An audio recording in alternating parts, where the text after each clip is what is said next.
Hi అండి. ఈ వీడియోలో అయితే మనం పుదీనా కొబ్బరి పచ్చడి ఇంకా పెరుగుచారు ఎప్పుడైనా కానీ ఇంట్లో మనం వంట చేసేటప్పుడు చాలా టైం అనేది సేవ్ అవ్వాలి, ఫాస్ట్గా అయిపోవాలి. అలాగే మనం చేసే వంట అనేది చాలా టేస్టీగా ఉండాలనుకుంటాం కదా. సో అందుకోసమని నేను ఇక్కడ 2 వెరైటీస్ అయితే చూపిస్తున్నాను. ముందుగా మనకి కొబ్బరి పుదీనా పచ్చడి కోసం కావాల్సినవి ఒక ఫుల్ టెంకాయ కాదండి, హాఫ్ టెంకాయ తీసుకొని దాన్ని ఇలా సన్నగా తరిగి పెట్టుకోవాలి. తర్వాత ప్యాన్లో కొద్దిగా ఆయిల్ వేసుకొని ఒక స్పూన్ జీలకర్ర, ఒక స్పూన్ ధనియాలు, ఒక స్పూన్ మినప్పప్పు, ఒక స్పూన్ శనగపప్పు, ఇవి సరిపోతాయి. ఇవి దూరగా వేయించుకొని పక్కన తీసి పెట్టుకోవాలి. ఎప్పుడైనా కానీ వంట చేసే ఆడవాళ్ళు కిచెన్లోకి వెళ్ళారంటే ఒకే టైంలో ఒక 2 ఐటమ్స్ అయితే చేసుకొని బయటికి రావాలనుకుంటారు కదా. సో అందుకే నేను ఏవి చూపించినా కొద్దిగా కాంబినేషన్లో చూపిస్తున్నాను. సో వీలైతే ట్రై చేయండి. నెక్స్ట్ ఒక హాఫ్ టెంకాయకి మనకి ఒక 10 నుంచి 15 పచ్చిమిర్చి అయితే పడతాయి. ఇందులో మళ్ళీ మనం ఎండుమిరపకాయలు కూడా వేసుకుంటాము. వీలైతే 15 నుంచి 20 వరకు కూడా పచ్చిమిర్చి వేసుకోవచ్చు. ఎందుకంటే కొబ్బరికాయ చాలా తియ్యగా ఉంటుంది కదా, మనకి పచ్చిమిర్చి కరెక్ట్గా వేస్తేనే సెట్ అవుతుంది అనమాట. నేను ఇక్కడ ఎండుమిరపకాయ కూడా యాడ్ చేస్తున్నాను. ఒక 5 నుంచి 6 ఎండుమిరపకాయలు, 10 నుంచి 15 వరకు పచ్చిమిర్చి అన్నమాట. ఇవి రెండు కూడా మంచిగా దోరగా నూనెలో వేయించాలి.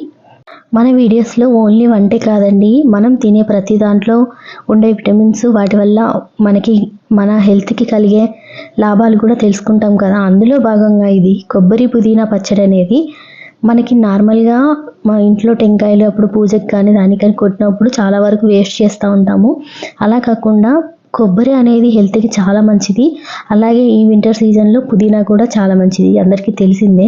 కానీ దాన్ని వేస్ట్ చేయకుండా ఇలా చేసుకోవడం అనేది ఒక చిన్న హెల్త్ బెనిఫిట్ అని చెప్పుకోవచ్చు. అండ్ నెక్స్ట్ ఇవన్నీ కూడా బాగా వేయించేసుకున్న తర్వాత మనం ఇందులో టమాటా కూడా వేసుకుంటున్నాము. ఎందుకంటే నార్మల్గా కొబ్బరి పచ్చడి అనేది కొంచెం వాటర్ వేస్తూ చేసుకోవాలి, మళ్ళీ ఎక్కువ వాటర్ వేయకూడదు. ఎందుకంటే దోశల్లోకి వాటిలో కాదు కదా, ఇది మనకి రైస్లోకి కాబట్టి వాటర్ అనేది ఒక చిన్న టీ గ్లాస్ వరకు సరిపోతుంది. అలాగే టమాటా కూడా వేస్తే కొంచెం టేస్ట్ అనేది డిఫరెంట్గా ఉంటుంది, చాలా బాగుంటుంది కూడా.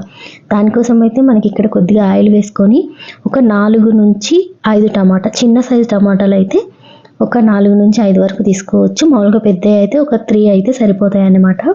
ఇలా మనం హాఫ్ కట్ చేసుకొని బాగా వేగనివ్వాలి. అంటే పచ్చి వాసన పోయేంత వరకు వేగనియాలి. మరీ దాంట్లో నీళ్ళన్నీ ఇంకిపోకూడదు. ఎందుకంటే మనకి కొబ్బరి పచ్చడి కొంచెం తిక్కుగా ఉంటుంది కాబట్టి మనకి ఇది అనేది కొంచెం గ్రేవీ లాగా ఉంటే బాగుంటుంది. సో అది ఇప్పుడు ఇది పొయ్యి మీద మగ్గుతున్నంతలోపు మనం పెరుగు చట్నీ ఎట్లా చేద్దామో చూసేద్దాము. అది కూడా ఫాస్ట్గా అందరికీ తెలిసిందే, కానీ నేను ఈ వీడియోలో చూస్తున్నాను. ముందుగా మనం పెరుగాన్ని తీసుకొని ఏదైనా బ్లెండర్ ఉంటే బ్లెండ్ చేసుకోవచ్చు, చాలా ఫాస్ట్గా అయిపోతుంది. అలాగే మజ్జిగ కవ్వం ఉంటే మజ్జిగ కవ్వంలోనైనా చిలుపుకోవచ్చు అనమాట. ఈలోపు మనకి టమాటా అనేది వేగిపోతుంది. మధ్య మధ్యలో ఒకసారి ఇలా కలుపుకుంటూ ఉంటే సరిపోతుంది కదా. ఈ చట్నీ అనేది రైస్లోకి కాదండి, దోశల్లోకి, ఇడ్లీలోకి కూడా చాలా బాగుంటుంది. ఫస్ట్ అయితే మనము ఈ పప్పులు, కొబ్బరి, పచ్చిమిర్చి ఇవన్నీ కూడా చల్లారిన తర్వాత మిక్సీలో వేసుకొని, కచ్చాపచ్చాగా బాగోదండి ఈ కొబ్బరి చట్నీకి, చాలా మెత్తగా పట్టుకుంటేనే బాగుంటుంది. ఎందుకంటే మనం ఎంత మెత్తగా పట్టినా కానీ కొబ్బరి అనేది కొద్దిగా పలుకులుగానే ఉంటుంది. సో అది ఇక్కడ వీలైతే టమాటో ఉడికిన తర్వాత ఇలా ఉడకనిచ్చుకుంటే చాలు, కొంచెం వాటరీగా, జ్యూసీగా. తర్వాత పైన తొక్క అనేది వస్తే తీసుకోండి, లేదంటే అవసరం లేదు. నాకైతే ఇక్కడ కొద్దిగా ఉడికింది కాబట్టి తొక్క అనేది ఈజీగా వచ్చేస్తుంది. సో ఇది కూడా చల్లారిన తర్వాత మనం మిక్సీలో వేసుకొని కొద్దిగా సాల్ట్, ఒక స్పూన్ సాల్ట్ అయితే సరిపోతుంది. ఎందుకంటే కొబ్బరి చట్నీలోకి సాల్ట్ ఎక్కువైతే బాగోదు. ఒక స్పూన్ సాల్ట్ వేసుకొని ఇలా బాగా మెత్తగా గ్రైండ్ చేసుకోవాలి. చూసారు కదా మంచి గ్రీన్ కలర్లో, అలా చాలా టేస్టీగా ఉంది కూడా. మనకి రైస్లో కూడా చాలా టేస్టీగా ఉంది ఇది. దీన్ని ఇప్పుడు మనం తాలింపు వేసుకోవడమే. తాలింపులోకి మన ఇష్టము. తాలింపులోకి మనం తెలిసిందే కదా, ఎండుమిరపకాయలు, తాలింపు గింజలు, కరివేపాకు ఇవన్నీ వేసి పోపు చేసుకుంటాము. అలాగే ఇది కూడా. ఇంకోటి చెప్పడం మర్చిపోయాను, ఇవన్నీ మిక్స్ చేసేటప్పుడు మనం ఒక 4-5 రెమ్మలు వెల్లుల్లిపాయలు వేసుకుంటే ఆ ఫ్లేవర్ అనేది చాలా బాగుంటుంది. అలాగే ఈ తాలింపులోకి పోపు దినుసులు అన్నీ వేసుకొని దోరగా వేయించుకోవాలి.